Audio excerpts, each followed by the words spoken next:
연인관계 인정하십니까? 편하게 하세요.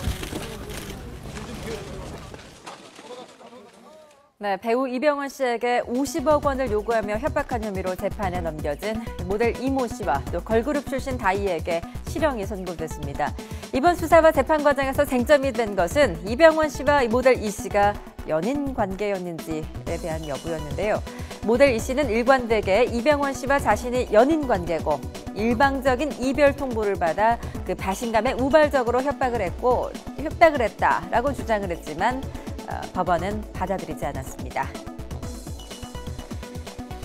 재판부는 이병헌 씨는 모델 이 씨를 이성적으로 좋아한다고 느낄 만한 태도를 보였지만 모델 이 씨는 오히려 이병헌 씨에 대한 관심이 많지 않았던 것으로 보인다면서 두 사람을 연인이라 할 수 없다고 밝혔습니다.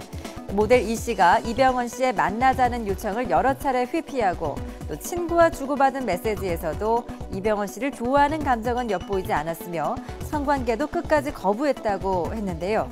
그러니까 상대방을 좋아하지도 않으면서 금전적인 이유 때문에 자신을 좋아하는 유명인의 심리를 이용했다는 겁니다. 오히려 이병헌 씨가 일방적으로 시근덕대다시피 하는 그런 관계였기 때문에 이런 정도의 상황에서 뭔가 빌미를, 꼬투리를 잡혔으면 오히려 여기서는 상하 관계가 바뀌어서 이병헌 씨가 좀 겁을 먹을 수밖에 없는 상황이 됐겠구나. 일단 계획적인 범죄고 그 이후에 동영상을 촬영하려면 미리 사전에 계획을 해야 되는데 계획하에 동영상을 촬영해서 치밀한 계획하에 이런 범행을 범했다라는 입장인데 재판이 끝난 이후 모델 이 씨의 어머니는 모두 자식을 잘못 키운 죄다라고 하면서 생각보다 형이 무겁다고 말을 했습니다. YTN에 출연한 변호사 또한 집행유예를 예상했었다면서 중형이 선고된 건 뜻밖이라고 말했습니다. 중형을 내려달라는 의견서가 어느 정도 작용을 하지 않았나. 아무래도 피해자 측 의견이니까 작용을 하지 않았나 그런 생각이 듭니다. 말이 나온 것 같아서 가슴이 무겁습니다. 사실 저는 오늘 이 실형 선고를 보고 굉장히 놀랐어요. 저는 오늘 집행유예가 나올 거라고 생각을 했거든요. 왜냐하면 이 두 명 다 초범이고요. 그리고 50억이라는 다소 황당한 금액을 요구했고 협박 과정도 굉장히 좀 어수룩했고 그런 전과정, 그다음에 29차례 정도 반성문을 제출을 했고요. 거기에다가 어쨌건 이병헌 씨가 그런 문자 메시지를 서로 주고받으면서 배신감을 느꼈을 가능성도 충분히 배제할 수 없다. 네, 그렇다면 이병헌 씨와 모델 이 씨의 문자를 다시 한번 살펴보겠습니다. 한 연예 전문 매체가 지난 7월부터 8월 사이 이병헌 씨와 모델 이 씨가 주고받은 문자 메시지라면서 공개한 내용인데요. 내 머릿속에는 너와 로맨틱이란 단어로 꽉 차 있다. 이번 주 생일이라는 모델 이 씨의 말에 이병헌 씨는 내일 함께하자, 비밀은 지켜주기 바란다 라고 당부를 합니다. 로맨틱이 뭔지 분명치는 않지만 이 비밀을 지켜달라는 말에서 떳떳지 못한 은밀한 대화라는 것을 알 수 있는데요. 이 기사에 대해 이병헌 씨 측은 일방적인 주장이라면서 대응할 가치가 없다고 일축하고 있습니다. 또한 모델 이 씨의 SNS를 보면요. 이병헌 씨를 의미하는 이 산타가 올 때마다 선물 보따리를 갖고 온다면서 자랑하는 모습이 담겨 있습니다. 이병헌 씨가 직접 만든 와인 선물에 감동을 한 듯 보이고 단언컨대 당신은 가장 완벽한 사람이라면서 이병헌 씨를 추켜 세우기도 합니다.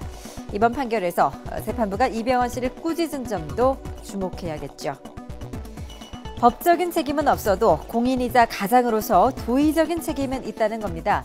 이병헌 씨가 자신보다 나이가 훨씬 어린 피고인들과 어울리면서 과한 성적 농담을 하고 또 빌미를 먼저 제공했다고 꼬집었습니다.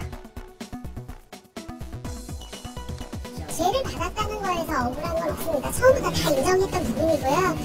억울한 건 없는데 이제 그 과정이나 이런 부분에 대해서 너무 안 알려졌었던 부분은 이렇게 접근해 오신 분 쪽도 그쪽 분이시고 처음부터 계획적이면 아이들이 먼저 접근을 해야 되겠죠. 범죄의 피해자지만 도의적인 책임 부분은 당신도 벗어날 수 없다라는 거고 충분한 이혼 사유가 될 수 있을 만한 상황이 놓였거든요. 또 그리고 이런 어떤 행동을 했다라는 게 이병헌 씨를 이용해서 작품을 만들려고 했던 사람이라든가 아니면 기업에 홍보를 했던 사람들 입장에서는 자사 어떤 홍보 웨돌로서의 역할을 또 못했기 때문에 얼마든지 법적 분쟁의 소지가 있는 상황이어서 이병헌 씨는 지난해 9월 계획적이었건 협박을 당했건 빌미는 덕이 부족한 자신의 경솔함으로부터 시작이 됐다. 깊은 후회와 반성의 시간을 보내고 있다는 손편지를 공개하기도 했습니다. 도의적인 책임을 인정한다는 뜻일까요? 모델 이씨 측은 항소 여부를 고민하겠다고 밝혔습니다. 항소를 해야 될지 안 해야 될지 지금 일단은 변호사님하고 저희가 아마도 항소심에서는 집행유예로 풀려나지 않을까라는 생각이 드는데 가장 큰 문제는 이병헌 씨가 합의를 안 해줬던 게 가장 큰 것 같아요.